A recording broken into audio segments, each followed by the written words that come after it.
Assalamualaikum warahmatullahi wabarakatuh. Di sini saya Nurul Amalia Rizky akan sedikit menjelaskan mengenai konsep nubuwah dan risalah dalam Islam. Peran penting Nabi dan Rasul dalam memahami dan mempraktekkan ajaran Islam. Yang pertama yaitu nubuwah. Jadi kata nubuwah ini berasal dari kata naba'a, yang berarti kabar atau berita dan cerita. Kata nubuwah sendiri merupakan masdar dari naba'a. Dalam Al-Quran, kata nubuwah disebutkan sebanyak 5 kali. Menurut Kamus Besar Bahasa Indonesia, nubuwah adalah wahyu yang diturunkan kepada Nabi untuk disampaikan kepada manusia. Jadi, nubuwah adalah orang yang menjadi pilihan Allah untuk menerima wahyunya, dan kenabian adalah sifat hal Nabi yang terkenaan dengan Nabi.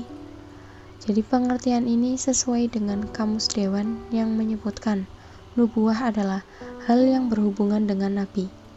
Konsep Nabi dan Rasul adalah salah satu daripada prinsip utama dalam Islam. Konsep ini berkaitan dengan konsep keadilan Allah, karena Allah yang Maha Adil yang menciptakan sekalian makhluk, terutama manusia. Lalu yang kedua, mengenai risalah.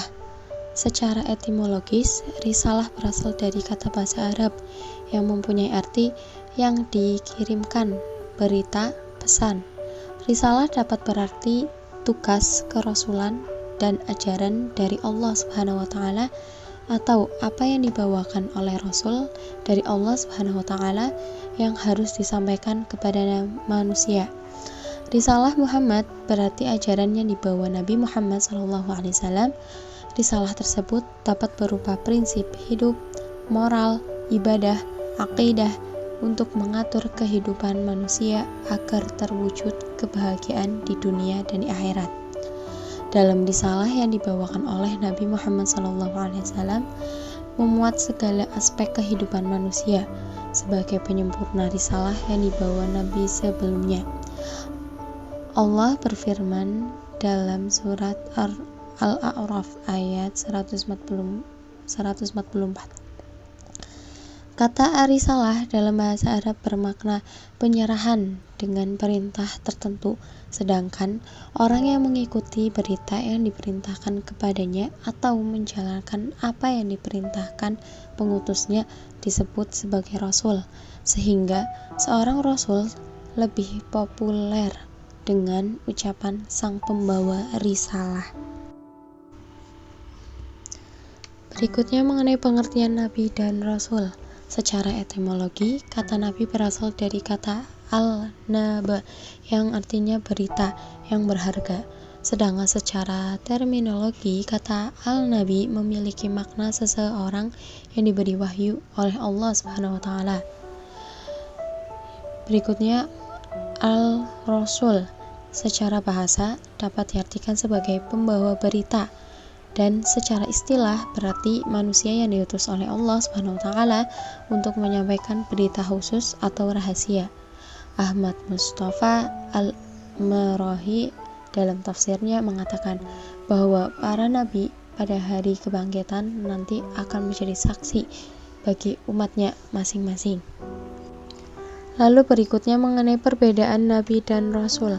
Yang pertama, Nabi menerima wahyu dari Allah Subhanahu wa Ta'ala untuk dirinya sendiri, sedangkan Rasul menerima wahyu dari Allah Subhanahu wa Ta'ala untuk disampaikan kepada umatnya.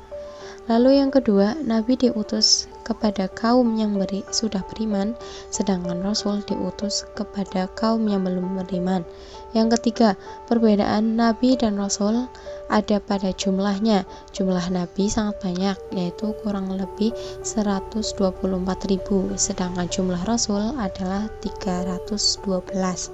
Yang keempat, semua Nabi tidak berarti Rasul, namun Rasul sudah pasti Nabi. Yang kelima, perbedaan Nabi dan Rasul berdasarkan cara turunnya wahyu. Nabi hanya mendapatkan wahyu melalui mimpi, sedangkan Rasul dapat menerima wahyu melalui mimpi maupun melalui malaikat, serta dapat melihat dan berkomunikasi secara langsung dengan malaikat. Lalu berikutnya mengenai persamaan Nabi dan Rasul. Yang pertama yaitu bahwa para Nabi dan Rasul adalah utusan Allah kepada siapa wahyu diberikan. Yang kedua, bahwa setiap Nabi dan Rasul yang dikirim oleh Allah adalah laki-laki. Yang ketiga, ketika Nabi dan Rasul dilahirkan ke dunia sampai kematiannya, dia tidak memiliki sifat tercela karena Nabi dan Rasul memiliki sifat yang diselamatkan dari dosa. Yang keempat, syidik atau benar, yang berarti bahwa semua kegiatan atau hal yang dilakukan oleh Nabi dan Rasul adalah benar. Yang kelima, dapat dipercaya atau amanah untuk memberikan wahyu yang diterima Nabi dan Rasul dapat dipercaya.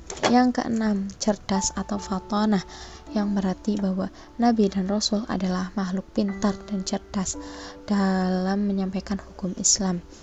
Yang ketujuh, menyampaikan atau tablik, yang berarti bahwa Nabi dan Rasul diutus oleh Allah Subhanahu wa Ta'ala untuk memberikan wahyu kepada umatnya. Lalu yang terakhir ada tugas Nabi dan Rasul. Yang pertama yaitu menyampaikan ajaran tauhid, yang kedua membawa kebenaran, berita gembira dan peringatan kepada umatnya, yang ketiga membimbing umatnya menuju jalan yang benar agar mendapatkan kebahagiaan hidup di dunia dan akhirat. Yang keempat, menyatukan ijtihad dan keyakinan umatnya, yaitu bahwasanya Allah Subhanahu wa Ta'ala adalah Zat yang Maha Kuasa. Lalu yang kelima, memberikan batasan bagi umatnya mana hal-hal yang dilarang dan diperintahkan menurut perintah Allah Subhanahu wa Ta'ala. Yang keenam, memberikan pedoman pada umatnya agar mereka menghiasi diri dengan sifat-sifat yang utama seperti berlaku benar, terpercaya, menepati janji, sopan kepada sesamanya, santun kepada yang lemah, dan sebagainya. Yang terakhir, menjelaskan pada umatnya apa saja yang dapat membawa mereka kepada keridhaan Allah Subhanahu wa Ta'ala, mengajarkan kepada umatnya tentang berita-berita gaib sesuai dengan ketentuan yang digariskan Allah Subhanahu wa Ta'ala. Sekian presentasi dari Saria, kurang lebihnya mohon maaf. Wassalamualaikum warahmatullahi wabarakatuh.